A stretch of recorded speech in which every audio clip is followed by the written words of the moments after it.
reason I joined drama group in church then, as of age 7, I think, yeah, was because there was this fine girl in drama, and I was like, this girl. It was kind of influenced to join drama group. At least we're gonna share time together. It's always been before that I felt like I was gonna, transition, but I just didn't know it was gonna happen, and I was hoping it was gonna be smooth. In fact, I thought that, because of Rihanna and everybody's just gonna keep calling and stuff. It wasn't exactly like that. I needed to experience the industry. I needed to know for work, for money, what's up, basically. Yeah. At that point in time, also, I just done came at it as stay at home challenge. Yeah, okay. And I already won, and it just felt like my life was, opening up gradually. I'm gonna work with Kemi. Kemi was already asking me, do I want to be in front of the camera and also at the back of the camera? Like, I'm gonna do both of them. And then she got me to become action sequence consultant on King of Boys, likewise acting. And then there were times where I'm supposed to be on duty, and then I'm called to come and act on the set. Because I remember there was time I was shuffling, being in the hospital and going to Forbidden, because I was on Forbidden African Magic on the mainland. I had to keep, driving all through and back and the rest. And there's some patients that were going to come and be like, no, they want Dr. Oyegbile to see them.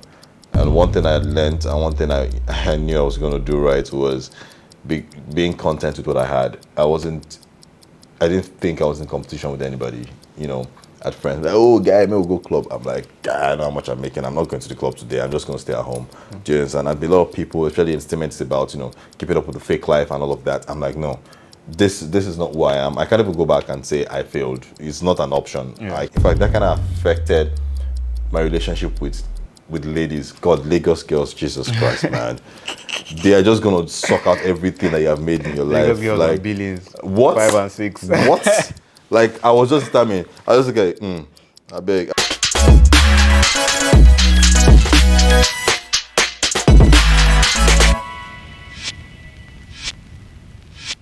Hey guys, welcome to another amazing episode of Up Close and Personal with Tega. I'm Tega Salubi, your host and model, actor, filmmaker, and content creator. On today's episode, we have a super amazing guest with us.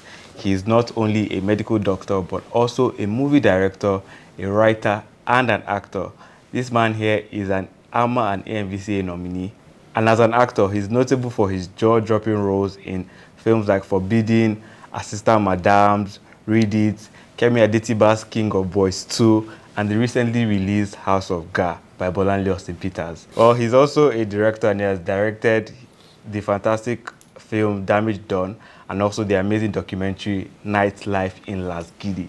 Guys, without further ado, help me welcome the one and only, the amazing Jide JBlaze Oyegbile. Woo! How do you feel being here, Jide? It's at this point in time I feel kind of relieved.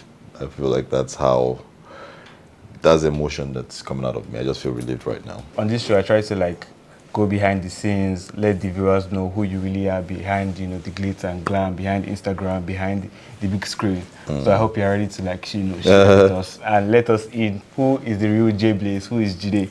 Yeah. All right, let's go. Let's get right into it. So tell us about your childhood. What was it like growing up? And how has that shaped you today? Growing up it's fantastic. I'm still growing up, so I feel like I'm still at that phase because the moment we stop learning is when we stop growing for me. So for me, I think I'm still growing up. But as a child, born in, I was told I was born in, my birth certificate says I was born in Plateau State, Jos, and moved to Ibadan because of the religious crisis. And coming from a background where my dad is a doctor, that kind of influenced my decision as regards being a doctor. And not because I was pressured, but because I just saw the pride that he had doing the job. I saw how people respected him, and I saw the fact that he was giving meaning to life. He was giving people a second chance in life. You come in distressed and then you're going out happy and excited. And I felt like this is what I also want to do. I want to make put smile on people's faces. I want to impact people's lives. So there's that one, and because of that, I did study medicine and surgery. First anatomy, then medicine and surgery at Bowen University. I was assistant of medicine because I know I was at home for like a year. thereabouts, because I wanted to make sure that I get medicine and school and all those whatever was dramatic. So yeah, did all of that, but I missed all of that. I know I was a part of the drama group. It's funny because now that I think about it, the reason I joined drama group in church then, as of age 6, 7, I think, yeah, was because there was this fine girl in drama, and I was like, this girl. It's kind of influenced to join drama group. At least we're gonna share time together, talk and gist and laugh. But I mean, joining drama group gave me purpose. It gave me a reason to run away from home most of the time. So there's another thing to do apart from staying at home, and meeting with friends, and then becoming characters just felt interesting. So my childhood has been up and down here and there, but it's been fun, to be honest. Nice. So when did you move to Lagos? Lagos, 2018. That was NYSC. So I was posted to somewhere. I was posted to Kebbi State, and I'd already done a lot with medicine, because as a medical student, then you had to finish medical school, then housemanship. I did my housemanship in UCH, then NYSC, and I was determined to finish in everything about medicine. I wasn't going to just drop by the way. I wanted to finish medicine because I actually do love medicine. So yeah, I was posted to Kebbi State, then I redeployed and moved to Lagos in 2018, and yeah, that's pretty much when Lagos happened for me, to be honest. Nice. So do you currently practice like as a doctor? I mean, my license is active till date, well renewed. Sometimes I work with my dad because he has a hospital.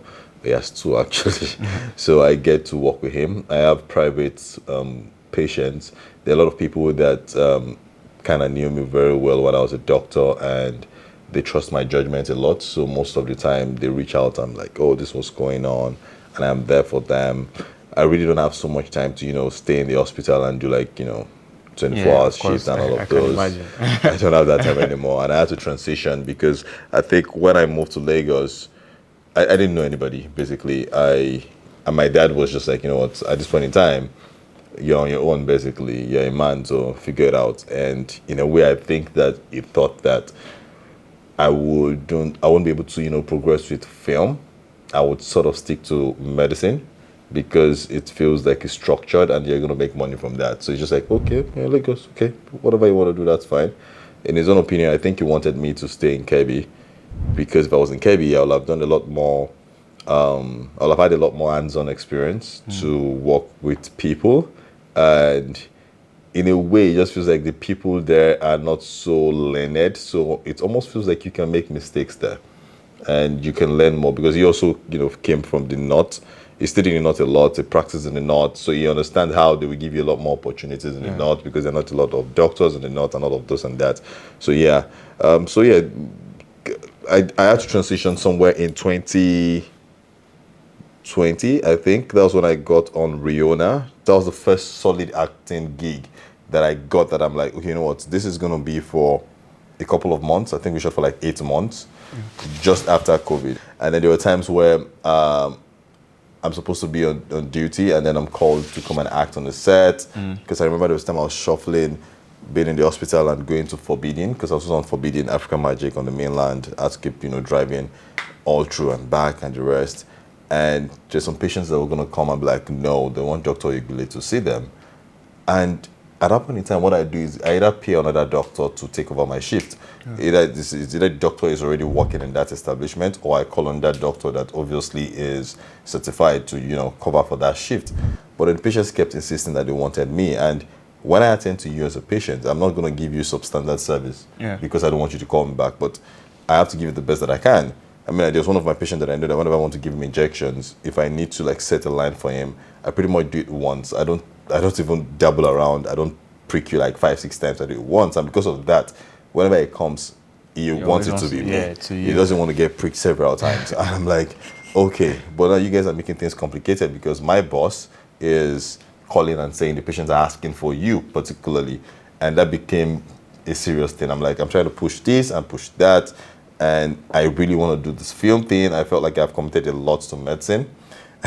Trust me, I did. My housemanship in UCH was UCH is the biggest hospital in West Africa as of that time that I remember. and the workload was crazy. So I felt like I'd committed so much, and I pretty much think I did well in UCH. And I also wanted to do that because I didn't want to lose my skills.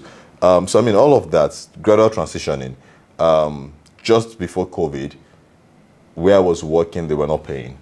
And like, if I remember correctly, I think salary was like maybe like 120,000 or 150,000. And you have to do 24 hours, 15 days in a month. And when I mean 24 hours is 24 hours. Like you are on duty throughout.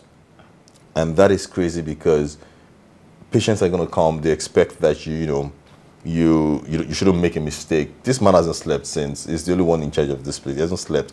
And then when you even make this slightest mistake, they can sue you as a doctor. So there's just so much responsibilities. And there's some things that are beyond you. You cannot attend to somebody if they've not paid, if they've not done this, and they're looking at you like you're being heartless, this and that, and complications can happen, and patients can die, and then they can sue you. So I mean, all of those ones. So where I was working at, they didn't pay, and so they were delaying with payments, like 1 month, 2 months. I'm like, what's this drama? Then COVID came, and they're like, oh, okay, we need to hold on a bit. You guys should go on, this and that. And I already auditioned for Riona. In fact, that audition was crazy because it wasn't my audition, it was someone's audition. A friend of mine that came to me that she was supposed to make a tape for them, but wanted me to be in the tape so that, it's a dialogue kind of vibe. I'm like, oh, yeah, let's do it. And then I did it, and then the message, I'm like, oh, who's that guy? And so I felt kind of bad. I was like, I hope that they actually called her to and stuff because it's weird. They did. But she was like a sub lead or something, but I was a lead. And if I would have called me to come to set, because they will invite you to the village, a bit to the bush area, so you can see what it looks like, and then you can have your negotiations and everything.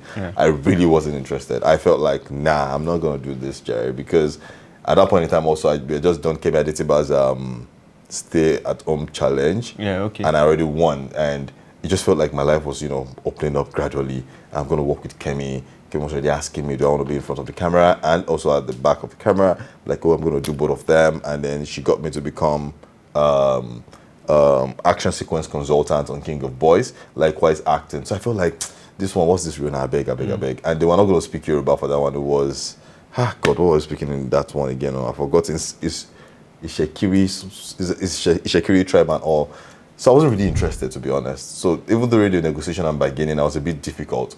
But I saw that they were interested in me, and I'm like, okay, wait, hold on, these guys are serious, because I felt like it was just going to be one of those roles, because I wasn't the plan. It was other people that were reading, and I was like maybe the second phase. So I felt like, they've casted everybody.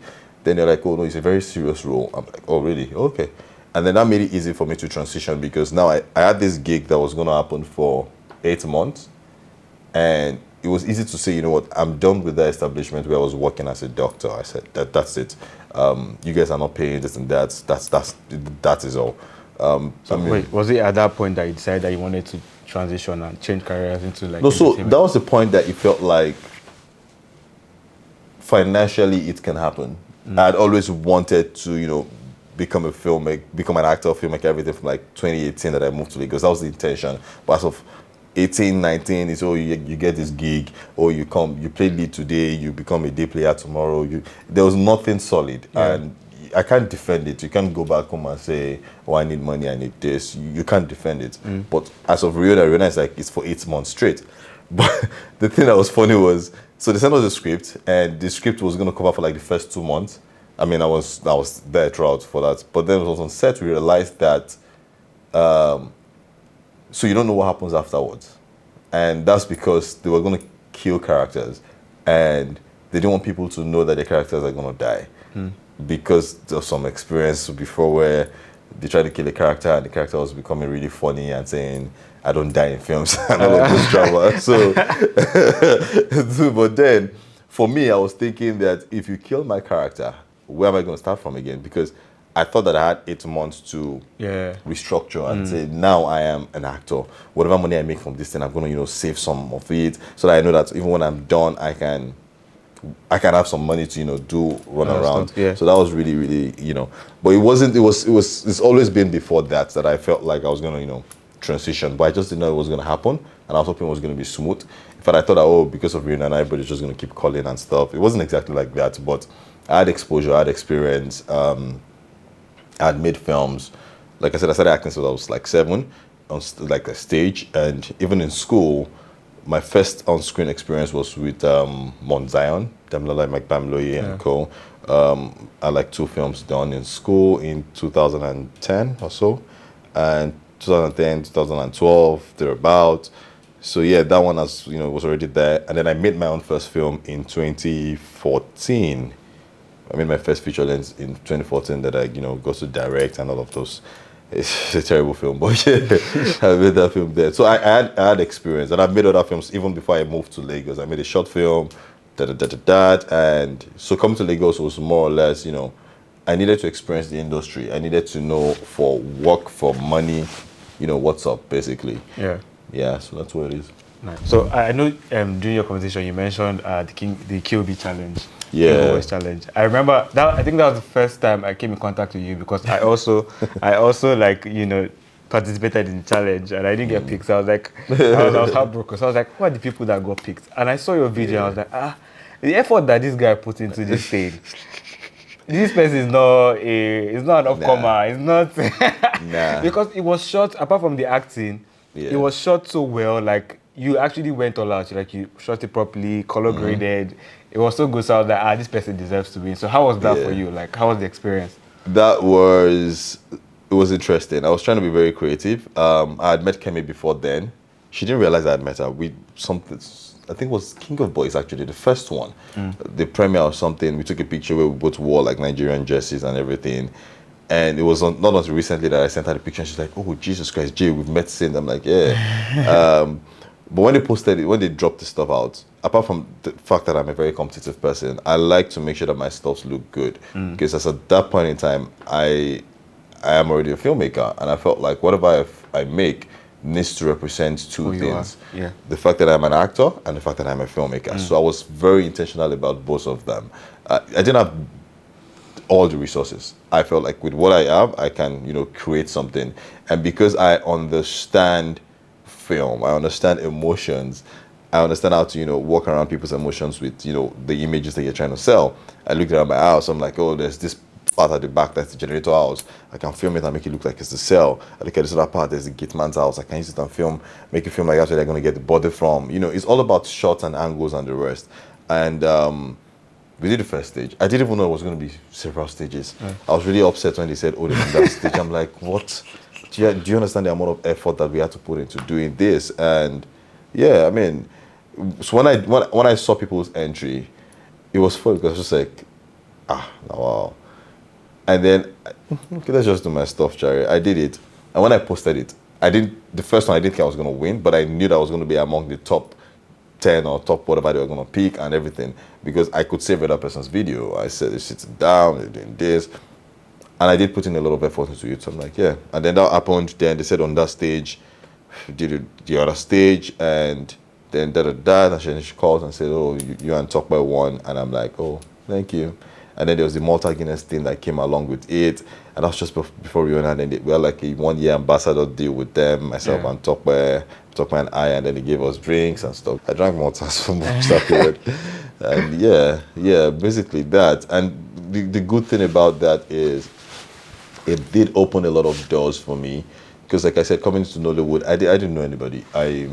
And one thing about me is I don't know how to kiss ass. I hate it a lot. I don't know if it's a thing of pride, but I just don't understand it. I don't understand it. From my upbringing, from the fact that I studied medicine and surgery, there's just so much rules and regulations and attention to details and being prompt. Like when you do the right thing, you expect the right result and that kind of thing. So I wasn't used to all of that. So, but to King of Boys Challenge, a lot of filmmakers experienced me. They saw me as an actor, others saw me as a filmmaker, and that opened the channels for both of them. I got to work on a project with Jide Oyegbile also because of that. Because one day she saw me, she was like, "You, this guy, you brought a gun to a knife fight or something like that." I think those were awards for that statement. And she was talking about the challenge, and like, yeah, she liked it and all. And next time, just yeah, I got a call. I'm there to die. You're gonna be on this project. That project is now out today. I can't wait for it to be out. It's insane, actually. Nice. That project is really, really good, really good. And then I got to be on that one and other films. They kept calling, oh, the guy from the challenge, oh, the guy from this. Yeah.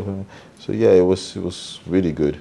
So at that point, people started reaching out to you. Yeah. Was that the point you knew that, okay, this is my path, this is what I want to do, this can sustain me, this can, foot the bills?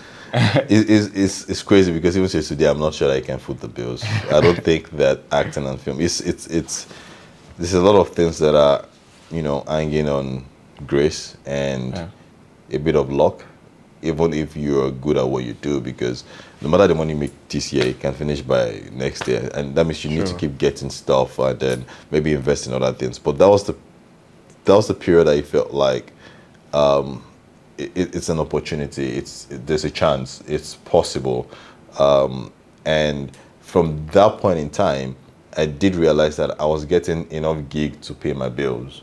And one thing I learned, and one thing I knew I was going to do right was being content with what I had. I didn't think I was in competition with anybody. At friends, like, oh, guy, maybe we'll go club. I'm like, guy, I know how much I'm making. I'm not going to the club today. I'm just going to stay at home. Do you understand? And a lot of people, especially in statements about, keeping up with the fake life and all of that. I'm like, no, this is not who I am. I can't even go back and say I failed. It's not an option. Yeah. I cannot fail. So I would rather direct my money in the right way. In fact, that kind of affected my relationship with ladies. God, Lagos girls, Jesus Christ, man. They are just gonna suck out everything that you have made in your life. Lagos girls like are billions. what? 5 and 6. What? Like I was just I was like, I beg. I don't like because I've made a lot of girls like how come you've not been in a relationship as of all those periods. I'm like, I don't understand. I'm focused on work. I beg because you guys were gonna be a distraction. It was crazy. It was really crazy.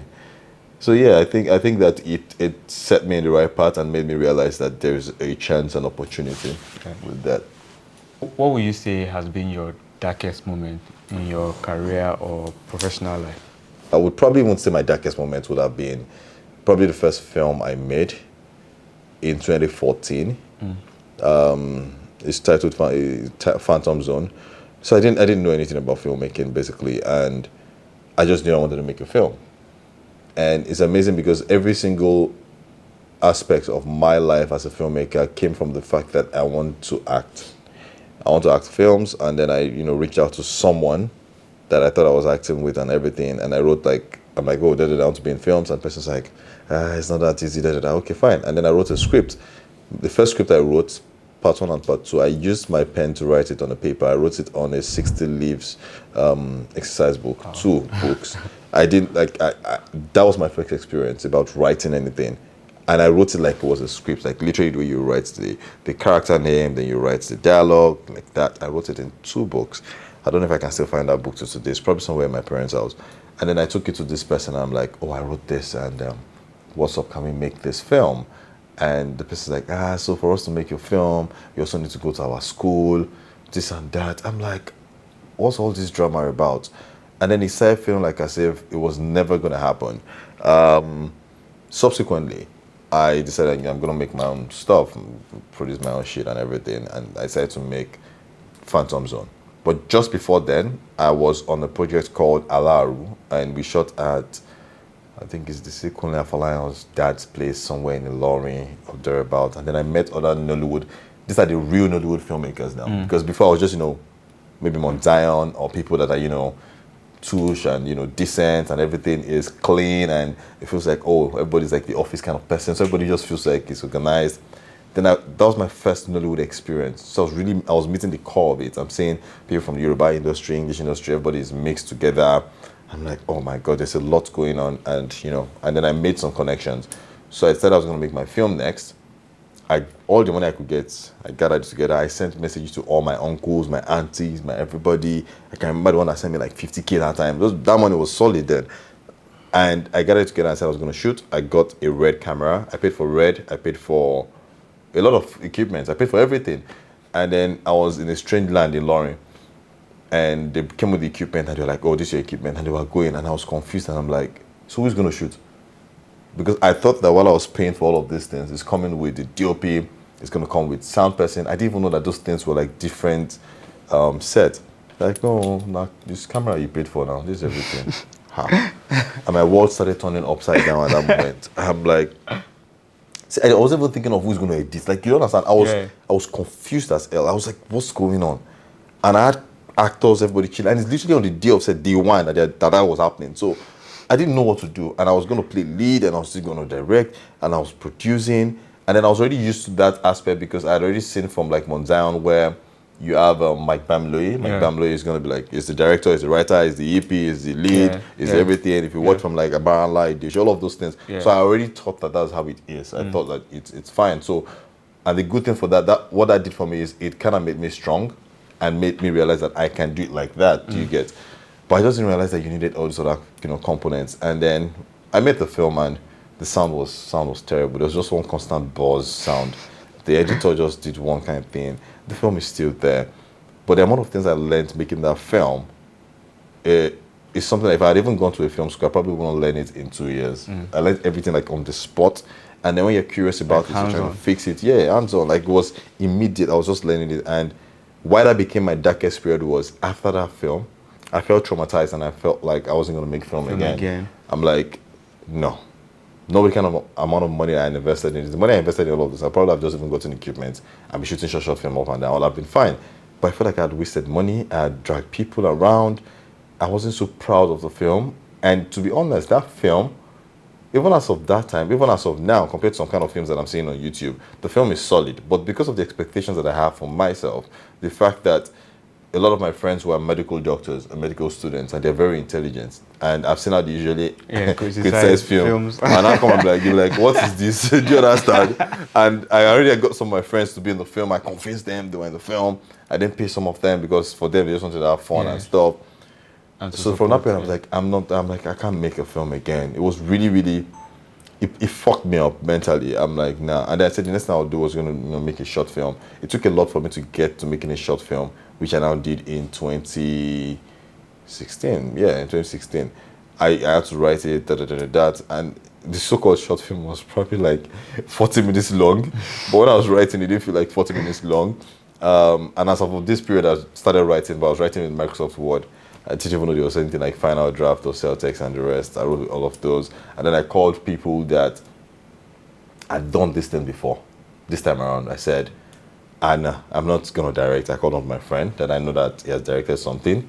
And even when I watched the film back, I'm like, I could have just done this thing. I would have just directed it. But I called him because I just needed hands-on. I wanted a bit more experience. I called one of my guys that, edits, and the guy used to edit for like Bet King and stuff. So he has a bit more experience. I'm like, please come and edit the film, do this and that. The only person that fucked me up was the set designer that I had paid to, paint my father's house, the compound, because I was going to use it for like a kidnap ring and everything. And this guy decided that it wasn't going to show up on that day. And he didn't reach out to me till a year after apologizing and explaining, because we kept calling him, his number didn't go through. I can't even remember his excuse to today. But anytime I see his name or his number, he tried calling me recently again. I just feel traumatized and I'm like, no, I'm not even, I don't even know what you want to tell me, but I'm not going to deal. I'm sorry. Because the point in time that happened was one of the most traumatic period of my life. It was the time I was trying to come back to film. And I'm seeing everything happening all over again. And this time around, it's a set designer that's not going to come on set. He's not going to paint the house. My parents that have been saying, okay, here's film you want to do now. Let's see what you will do. And then I was now beginning to look like a failure. Like, what the hell? Like, you said they're going to come and paint the house. Where's the person now? So I felt really, really terrible about it that period. So those were like my darkest period when it comes to like film. And I started asking myself, does this thing really make any sense? The good thing for me was I had medicine, and it was... in the way Nigeria is, you need to do something professional, so you have money coming in and the rest and that. But yeah, I think that was it. So looking back, is there anything you would have done differently? I feel like every single mistake I made is a learning curve. So I don't even know if it's the right thing to say I should have done it differently, because at the point in time I felt like the first film that I made, I probably should have invested the money in like equipment and film gears that would enable me make a lot more films. But again, if I had done that, I won't learn all I learned from that film. So I don't think there's anything I would have done differently. Do you ever feel that it would have been better if you went to like a film school first, or you prefer having the hands-on experience? I've seen people that have gone to film schools, and compared to what I know, You know a lot more. I'm telling you, because I think that the motives around going to film school is, for most of them, is not right.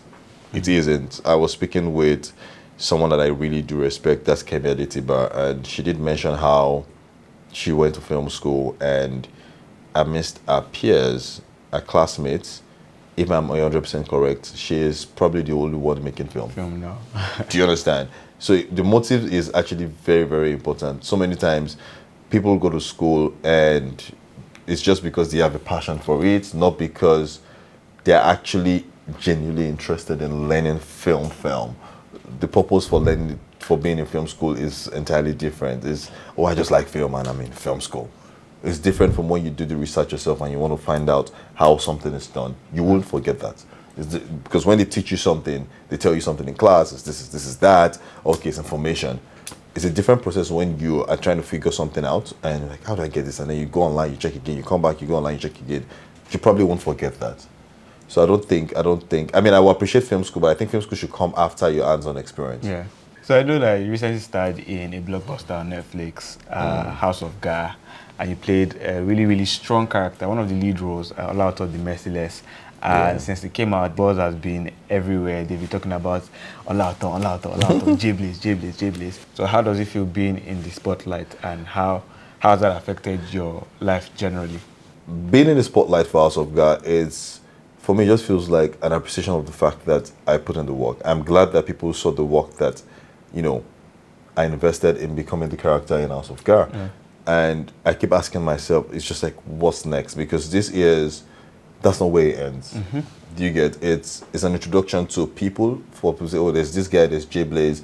And what I stand for, what I want people to know me for is an actor that is an actor. Like, you are an actor, because the definition of acting in this country, in Nollywood, is insane. There are influencers, there are people that get on gig because they've got like numbers, or because, you know, they're a pretty face and the rest. I don't want it to just be about that. I want it to be the fact that this person can act. This person will become the character. It's not just gonna, you just acted, it's a performance. No, the person became the character. The person is believable, because there's Hollywood, there is Bollywood. When they come around and they want to get actors, it's not just gonna be about your numbers or about your pretty face. It's about the fact that you can act.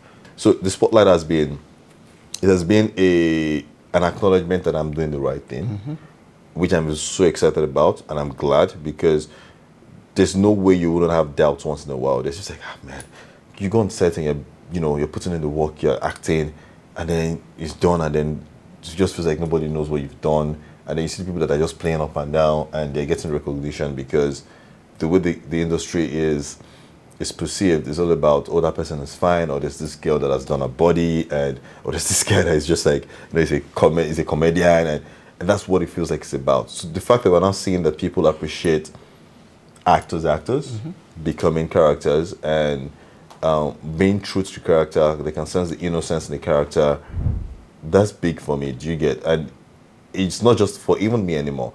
It's the fact that I know that a lot of people look up to me, a lot of people have followed my journey. There are a lot of people that are in schools that are studying other degrees, like other things, medicine, engineering, architecture, and they feel like their life is closed up, even though they want to do other things. I am an example that it's not closed up, and I am an example that it can happen for you if you put in the work. And the fact that I don't have to kiss anybody's ass, thank God, you probably even know about all the stuff we did, like auditions and everything, and then you're picked based on audition, and the fact that the director believes that you can deliver on this character based on what you have put in audition, it means that you have a chance, you have an opportunity. Wherever it is that you are, the fact that once you're good, you probably will get in on the gig. And that's the biggest positive for me from the whole thing. Nice. So what do you have to say to anyone out there who is, hustling, who wants to, get into like the entertainment space, who wants to make a name for themselves, who wants to be like you, who wants to star in a blockbuster that is on Netflix, but then things are not just looking up for them? I would say that first, create an image that you want to become, because several times in the industry, a lot of people have asked, who is your mentor? Who do you want to, who do you want to become when you get bigger and stuff? And I really don't have one. That's the truth. I don't know. There are very few people that are doctors and entertainers. So from where I started from, it's just different. So instead, what I did was create an image of who I want to become. Decided to put in the work. The mistakes that a lot of people make is they want to be spoon-fed, and you're not going to get it right. You need to put in the work. You need to do your research. What you learn by yourself is going to take you a whole lot more further than you think, because even when these big roles come, if it does not meet you prepared, then it's going to be a waste. Nice. Thank you so much, JBlaze, for coming to the show. Just before you leave, we have like a segment called Quick Fire Round.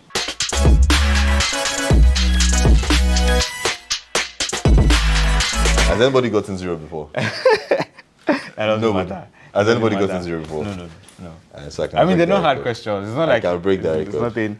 So the first question: what's the last show you binge watched? Prison Break. Okay. What's your go-to comfort food after a long day? It's taking too long. Turkey, protein. Just protein, basically. Okay. Who would you most love to collaborate with in future? In future, Yes. Can be a director. It can be an actor. can it be more than one? Yeah. Okay. Let's do one actor, one director. I wasn't going to say more than one actors, but yeah, Viola Davis. Nice. Director, Idris Elba is directing now, so Idris Elba. All right. Great. Describe your perfect day off. Day off, Yes. watching Netflix and learning. That's basically it. Come. What is your guilty pleasure song? I don't know if I have one, to be honest. But most of the time I realize that songs, old songs kind of work for me. Nice. Yeah. So we've come to the end of today's episode. Well, thank you guys so much for watching. I hope you guys have learned a thing or two from JBlaze himself. Really grateful for having you on the show. Thank you for coming through, JBlaze. Really for appreciate having it. At this point, it's a wrap. Do my outro for me now. All right, guys.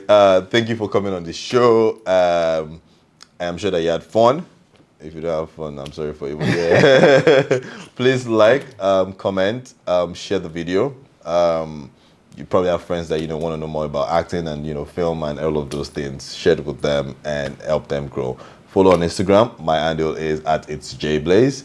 And Tega_Salubi. it's that underscore that confuses me. Yes. Thank you very much. Thank you guys. See you in the next one.